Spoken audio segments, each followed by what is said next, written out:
సొరకాయ మన ఆరోగ్యానికి చాలా మంచిది. మన ఒంట్లోని వేడిని తగ్గిస్తుంది. అలాగే మన ఒంట్లోని ఉప్పుని బయటికి తీస్తుందండి. అలాంటి సొరకాయి మనము కూరైతే చేసుకుంటాము. పైన తొక్క తీసి పడేస్తూ ఉంటామండి. ఆ తొక్కనే నేను చట్నీ అయితే చేస్తున్నానండి. ఎలా చేయాలో చూద్దాం రండి.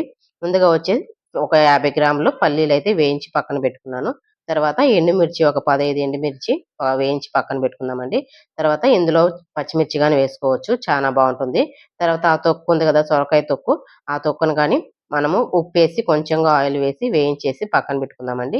ఇందులో ఒక 4, 5 టమాటాలు, వెల్లుల్లిపాయలు, అలాగే కొత్తిమీర, పుదీనా, చింతపండు ఇవన్నీ ఆయిల్ వేసేసి కొంచెం ఒక ఉల్లిపాయ వేసుకున్నాను నేను. బాగా టేస్ట్‌గా ఉంటుందని చెప్పేసి. ఇవన్నీ బాగా ఫ్రై చేసుకునేసి ఆరిన తర్వాత మిక్సీ చేసుకొనొద్దామండి. ఈ చట్నీ వచ్చేసి రైస్‌కి గాని, ఇడ్లీకి గాని, దోసకి గాని చానా బావుంటుందండి. రైస్‌కైతే ఈ చట్నీ తోటి ఒక ఆమ్లెట్ వేసుకొని తిన్నామంటే సూపర్ టేస్ట్‌గా ఉంటుందండి. చూడండి చట్నీ కలర్‌ఫుల్‌గా ఉంది చూడండి. సూపర్‌గా ఉంది గదండీ! ఇప్పుడు ఈ చట్నీ తాలింపయితే పెట్టుకుందాము.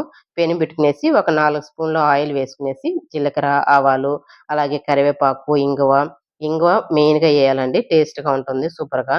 అలాగొచ్చి ఇయన్నీ చిటపటలాడిన తర్వాత చట్నీ అయితే అందులో వేసేసామంటే ఒక 5 మినిట్స్ అలా ఉడికించామంటే చట్నీ అయితే రెడీ అయిపోయిందండి కలర్‌ఫుల్‌గా. మనకి పల్లీలు వేస్తే ఇంకా టేస్ట్‌గా ఉంటుందండి. ఫ్రీ టైమ్ దొరికినప్పుడు మీరు ఇంట్లో ట్రై చేసి చూడండి. ఈ చట్నీ ఎలా ఉంటుందనేసి సూపర్‌గా ఉంటుందండి. వీడియో గాని నచ్చిందంటే ఒక లైక్ ఇచ్చుకోండి. అలాగే నెక్స్ట్ వీడియోలో కలుద్దాం. బాయ్.